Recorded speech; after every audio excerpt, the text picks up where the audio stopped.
What do you do if your husband stopped pursuing you, chasing you, making you feel important and special, trying to prove himself to you, and trying to audition for your attention and affection? And out of all men out there, like showing you that he's the one worthy to be your partner, like he's a worthy suitor for you, and he can do stuff for you, and he can impress you, and he can make you admire him or respect him.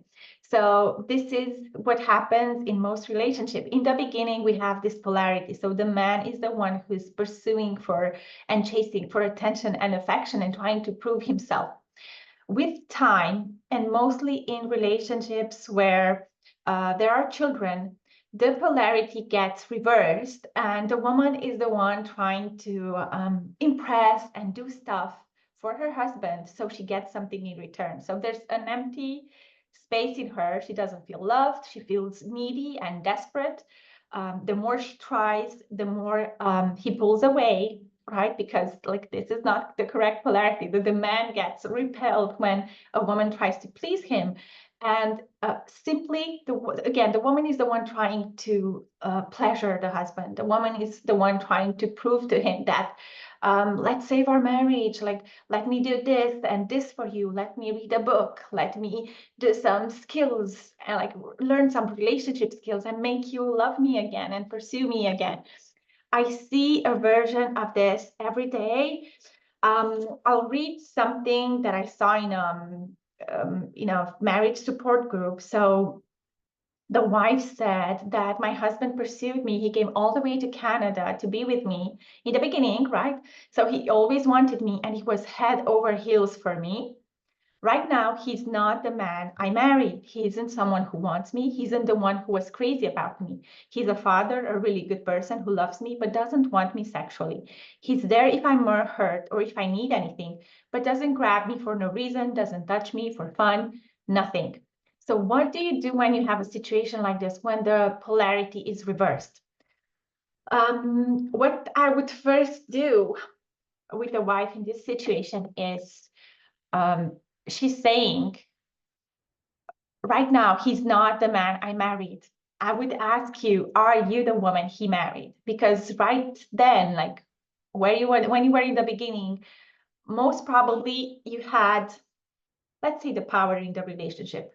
So you were like, you felt like you're the prize and he has to win you. Right now, it's very clear, especially because you're trying to do all these things and learn skills and relationship tools and strategies. You're the one trying to prove yourself to him. You're the one needing him, and you're the one who's more desperate, let's say, and he's perceived as the prize in the relationship. From whatever you wrote before, I won't say it here on YouTube, you wrote before that all the things you did, like this is clear that you're the one pursuing that prize and needing that prize, and it occupies a lot of your mental space and time and energy, and you kind of forgot about yourself. So I would ask you this, are you, so you said he's not the man I married. Are you the woman he married? Do you feel confident, worthy? Do you feel like you have options? Do you feel that like if he leaves, I know that's an issue in your marriage, like especially the woman I'm talking about. If he leaves, do you feel like you have a lot of options?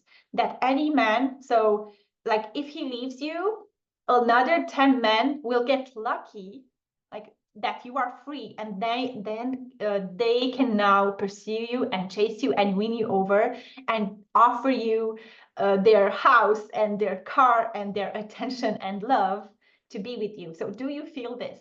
Most probably you felt that in the beginning because let's say we have youth, we didn't go through as many challenges, right? And even if we don't have a huge self-esteem or self-confidence, at least like we have some femininity, right? Like we have some power, some youth at least, right? Like youth, beauty, like we know, like we take care of ourselves a bit. So we feel that we have the power. I'm almost sure that you're not the same person he married. So it's not focusing on him won't help you. It's focusing on you and how were you in the beginning and being that person again. Not like exactly that person, but thinking like her, like thinking I have options. I don't need a person to be happy. Yes, I can, like, if I am with somebody, I can be happy and it's all fine, right? Like, I'm very pro being in a relationship, obviously, but coming from the place of I don't need someone, like, love is not needing. Like, I have to address this. All love songs say, I love you, I need you, I need you, I love you. Like, these two come together. They don't come together. In my opinion, they are opposite.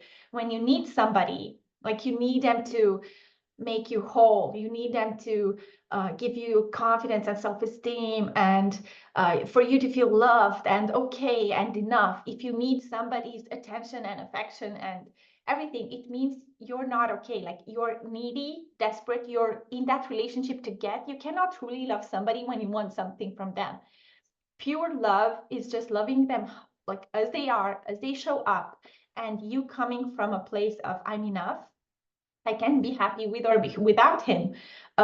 Like, I can accept him as he is. I can leave. I can stay. I can just go do my hobbies. My life is full with or without him. Yes, when we come together, we make great things, like a great relationship, everything. But I'm not empty without him. I don't need him in order for me to feel okay or confident or have self-esteem or alive, like even alive, right? Most of us lose ourselves in relationships. I've been there, like, there's no judgment here. There's a lot of dynamics, a lot of things that happen in society, a lot how society works right now, that we don't have that community to help us with children and have support, right? And we have to do everything and we exhaust ourselves. Like, of course, our self-esteem goes low, our self-confidence, like how we take care of our mental health. Of course, we don't have hobbies anymore. Like, of course, we're more needy, right? So this is normal. Like, it kind of happens. It's ordinary, not normal, let's say ordinary, but it can be reversed with, like, having awareness and then deliberately changing it if you want to. Like, you can stay in this situation, you can be the one who's needy and not feeling enough and trying to pursue and chase and please your husband. As you see, like, it doesn't work for anyone. It makes you feel less dignified, and it chips at your self-esteem so much that you get into a situation where you accept insults and you have no idea the things that I hear and see. So it's I will just address what this wife said. So he's not the man I married. Are you the wife? Are you the woman he married? Do you think and feel the same? Do you act the same? So when you see he's not giving you all the love and attention and that kind of attraction, do you still feel sexy? Because back then you didn't need him to feel sexy. So even if he wasn't around, you felt sexy for different reasons, right? Like, do you feel attractive? Do you feel like you are the prize? And if you, I don't know, if you go to a coffee shop, people or men would ask you, like, can I buy you a coffee? Can I sit next to you and just like be in your presence, right? And this doesn't require that kind of beauty that we see in movies. And again, like, we make some connections, right? Like, this is not about that. This is about how you think and feel about yourself. So this work is all about you. It has nothing to do with him. So when you become the person who feels worthy, confident, enough, right? Like the opposite of needy. Like, when you like, it's unfortunately, like, we read it in magazines. It sounds like playing games. And in a way it is. So this is the game of polarity and attraction. If you're not playing it, you're losing. So if you are in a relationship, right, like, or you're already playing the game. If you want to win the game and feel happy and have like the best thing, the best relationship, then you have to play by the rules. And the rule is, like, in order to have that attraction, that polarity, you have to work on yourself, meaning like feeling worthy, worthy enough, whole without him. So this is the paradox. When you feel okay without him, he will be more attracted to you. So I was very amazed also when somebody who I consider like a mentor, let's say, like, or like a teacher asked me, what would you do if your husband would leave you? I'd say like, oh, nothing. Like I have a plan for that. Like I was feeling totally okay, even though I have the most amazing relationship and we have a daughter and we have the most like perfect life. I know like I would be okay. My husband would never leave me. I'm so sure about that. But let's say he would, I would be okay. Like I would be totally fine. I would know like I could have like even somebody better than him. I said, I'm totally fine with that. And before I thought this is not love, that real love is when you cannot breathe without somebody, when you cannot be without them. And that is not true love. That is neediness, not enoughness, low self-esteem. It's just like low self-worth. It's not seeing that like it is what it is. Like we do have options, right? It might seem that like when you hear about the dating scene out there, it's scary, yes. But again, I think we're attracting what we're thinking and how we're feeling. And if you feel worthy, if you think you have options, you will like it will show in your reality. You will act in a way that will bring all the opportunities to you. So your work here is being the woman he married. So if he once pursued you and chased you and tried like did big gestures like moving to Canada and right, like these are big things. It means he has it in him. It's you who's not. So you're saying he's not the same person. Maybe he is the same person, but he has a range of, let's say, like from 0 to 100 of romanticism or manliness. And now, right now, he's at 0 because you're not tapping like his higher self. I heard this once and I love it so much. I want to repeat it all the time. If you're not your best self, you cannot access his best self. So if you are in that situation when you're needy and desperate and you want to get something from him, you're in that like get energy, you're not tapping into his best self. Like you're tapping into his like lower on the 0, like on the scale from 0 to 100, like romantic and chasing and pursuing and manly. You're going like talking to the part who's at 0 and he's kind of rejecting you and pulling away and not being interested and like feeling that something's wrong. Like something must be clearly wrong with you if you're the one pursuing him. This is very wrong, even if he doesn't see it consciously. On an unconscious level, a man knows that he is supposed to like win a woman over her attention, like even her looking at him and listening to him while he speaks. That's huge, especially today when we are all attracted by our phones and everything. Our attention is so precious. So somebody getting your attention, like they have to do stuff for you. They have to act nicely with you, right? So I would start with this. Are you the same woman? Do you think that like do you have the same thoughts? Like I have options, I can get anyone, I'm okay, I'm enough. Do you feel worthy? Like I am worthy of love. I am worthy to be with somebody who like does the big gestures. Are you the same? Like, do you think and feel the same? Do you act the same? Do you act like somebody who has options? Meaning, let's say he's not giving you that kind of attention.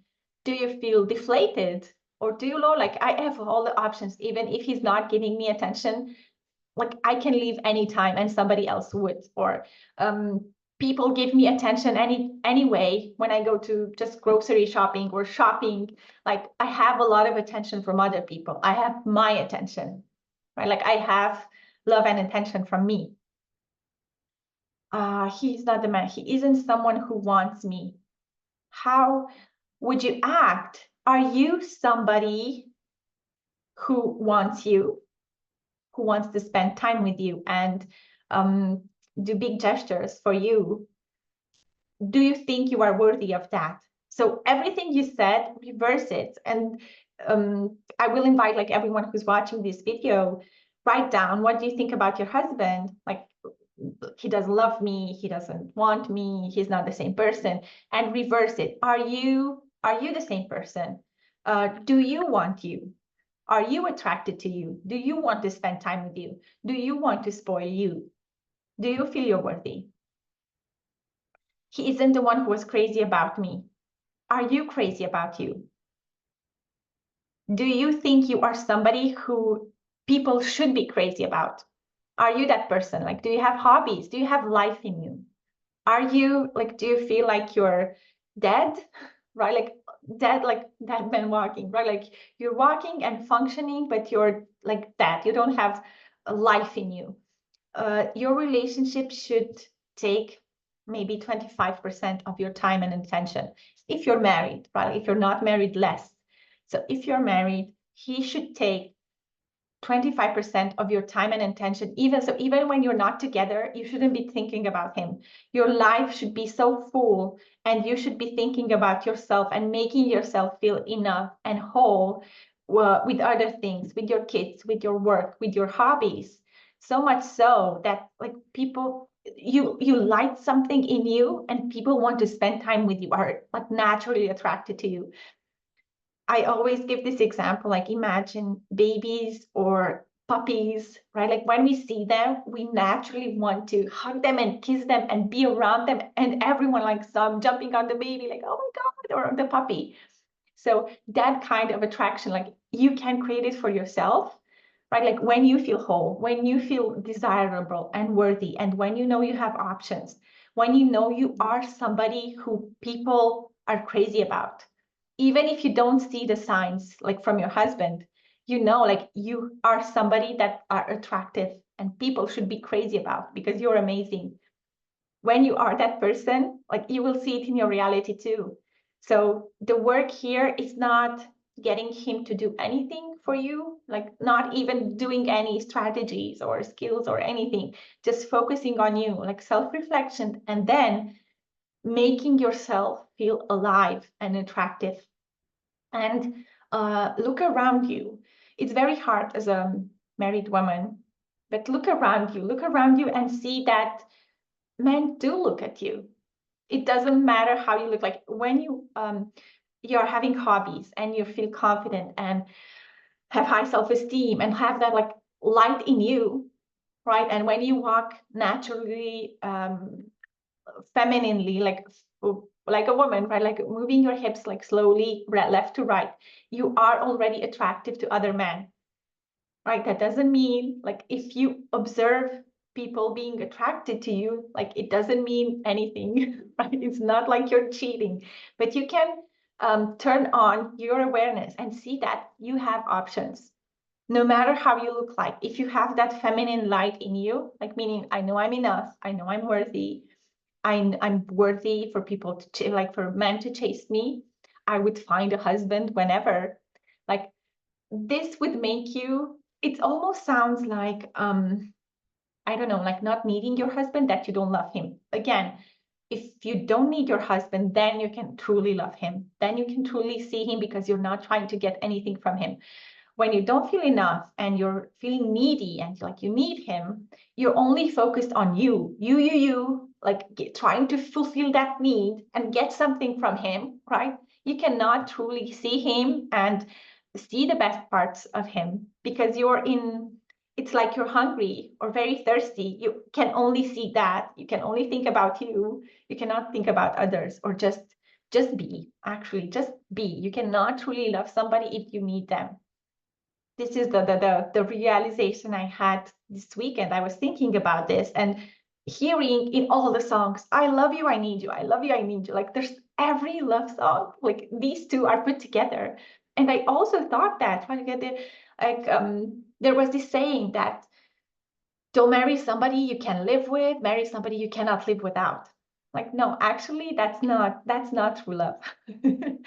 When you need somebody, like to get to get something from them, you cannot really love them. I hope this helps. I can help you in a couple of sessions. I have to put a program together, like specifically for this problem, because lately I see it every day, all the time. So reversing polarity and making your husband chase you again, especially if you did this in the beginning, right? And you don't have this anymore. I hope this helped. Bye-bye.